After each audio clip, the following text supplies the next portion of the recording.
The Cleveland Browns quarterback room is already shaping up to be a battlefield in 2025, and the drama isn't confined to just the roster battles on the field.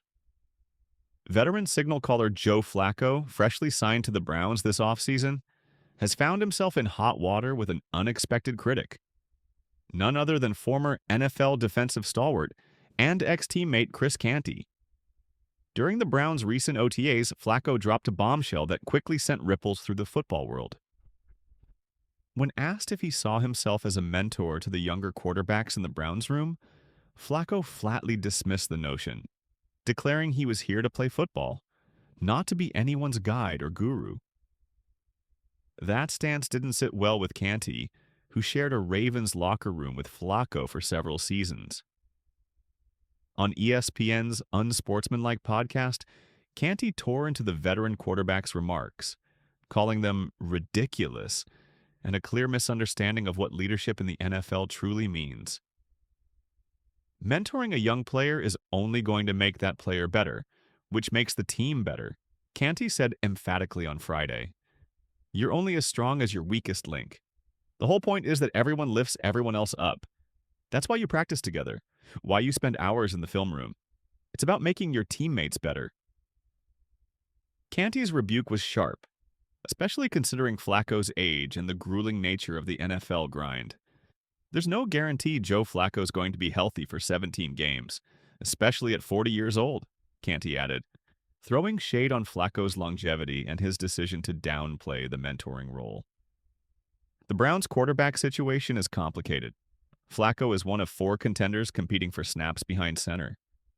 Alongside him are Kenny Pickett, the presumed incumbent starter, plus rookies Dillon Gabriel and Shedeur Sanders, the latter 2 recent draft picks who add youth and intrigue to the mix. Flacco, a former Super Bowl MVP with a long career, made it clear this week that he wouldn't be baited by questions about mentorship. He signed with Cleveland to compete and play, not to coach. This approach echoes a trend seen among some veteran quarterbacks who prefer to focus solely on their own preparation and performance, shying away from the mentor label. But Canty believes this mindset is not only short-sighted but detrimental to team chemistry and success. It's stupid not to consider doing everything you can to coach up the guys around you, he argued. You don't have to sacrifice your own play on the field to pass on wisdom. If you spend 16 hours a day with these guys in camp, why wouldn't you help them get better? His critique was blunt and unfiltered. Just because you're mentoring doesn't mean you can't still be the starting quarterback. Joe's answer makes no sense. I hate going this hard on a former teammate, but honestly, it's one of the dumbest things I've ever heard him say. The Browns' quarterback carousel began in earnest when Cleveland signed Flacco in April, aiming to bolster competition while their prize starter Deshaun Watson continues his recovery. Adding Dillon Gabriel in the 3rd round of the draft, followed by Shedeur Sanders in the 5th, was a clear message from the Browns. They want depth, they want competition, and they want options.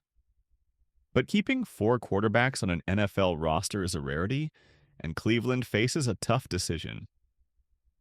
NFL insider Jeremy Fowler weighed in on the OTA's chaos, noting the Browns' likely strategic moves to juggle their quarterback assets.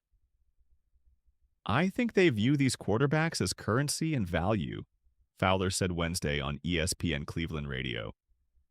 If injuries strike during training camp, they want to have trade chips ready. Maybe it's Pickett, maybe it's one of the rookies. I just can't see them keeping all 4 on the active roster all season. The projection? 3 QBs will make the cut, with the Browns possibly keeping 1 or more on the practice squad or shopping them in trades to maximize roster flexibility. This further complicates the mentorship debate, as rookies like Gabriel and Sanders will desperately need veteran guidance to navigate an already precarious roster spot. Flacco's rejection of the mentor role comes at a critical juncture for the Browns. With a young quarterback room laden with promise and uncertainty, the franchise needs every edge to ensure cohesion and development. Veteran leadership, especially from someone with playoff and championship experience like Flacco, has traditionally been invaluable in NFL locker rooms. But Flacco's comments have sparked a fresh conversation about the evolving roles of veteran quarterbacks. In an era where the mentor tag is sometimes viewed as a euphemism for backup, some veterans prefer to avoid that label altogether, focusing purely on competing for the starting job.